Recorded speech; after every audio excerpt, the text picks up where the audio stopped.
Our cover story tonight is about the man leading the global fight against the coronavirus, or the man who should be leading this fight, Tedros Adhanom Ghebreyesus. He's the Director General of the World Health Organization. Dr. Ghebreyesus has the most important job in the world right now. His agency is in charge of the global response to the coronavirus pandemic. Ideally, it should be the WHO's response that should dominate the news. But it's Dr. Ghebreyesus who is in the headlines, and that too for all the wrong reasons. The Wuhan coronavirus is now a pandemic. It did not have to be. Almost 1 million people have been infected by it. The number could have been much smaller. The virus could have been stopped had China taken timely action instead of orchestrating a cover-up. China failed to contain the Wuhan virus. The world is paying the price for it now. Where does the WHO Director General come in the picture? He had a role which he did not fulfill. And now there is a big question mark over his credibility. Since the beginning of this outbreak, he has defended China. Not just defended, he even praised China. Is he blind to China's follies? Or is he turning a blind eye to China's actions? The whole world can see China's lapses, but the man who heads the World Health Organization says this in China's defense. During my visit to Beijing last week, I was so impressed in my meeting with President Xi at his detailed knowledge of the outbreak and for his personal leadership, but also at his commitment from the words he told me I will share with you. We will take serious measures at the epicenter, at the source, in order to protect our people and also to prevent the spread of the virus to other countries. Impressed, he says, by the personal leadership and commitment of the Chinese leader. And he said this in February. And with each such statement, his credibility and that of his organization takes a beating. The WHO is now being called the Wuhan Health Organization. I'm sure they're aware of how they're being slammed the world over, and yet they do not course correct. Do you wonder why? Why is the WHO so helpless? Why is Tedros Adhanom Ghebreyesus towing China's line?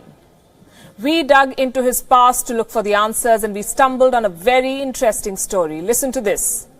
Dr. Ghebreyesus, the man on your screen, comes from Ethiopia.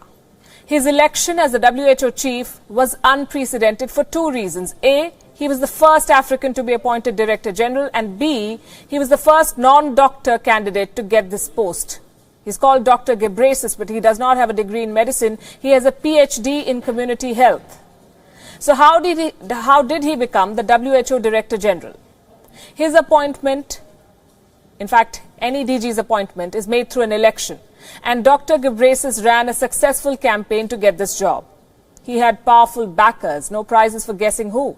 The Chinese were backing him from the very beginning, and this is a matter of record.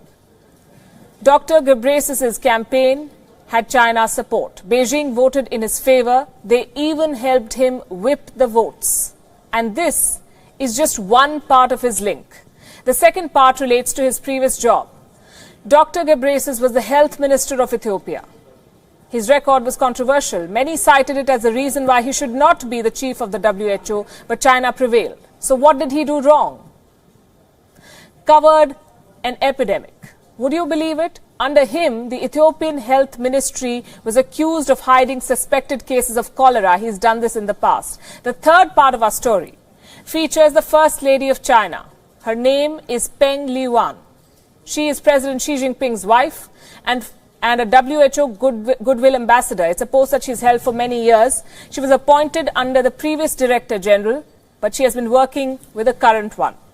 We cannot prove how this influences his decision, but we can prove the proximity.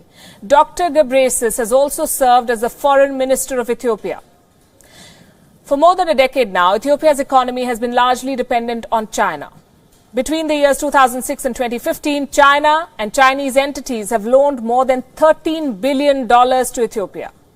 Dr. Ghebreyesus served as Foreign Minister from 2012 to 2016. Join the dots. And we are not done. Soon after taking office at the WHO, Dr. Ghebreyesus took a controversial decision.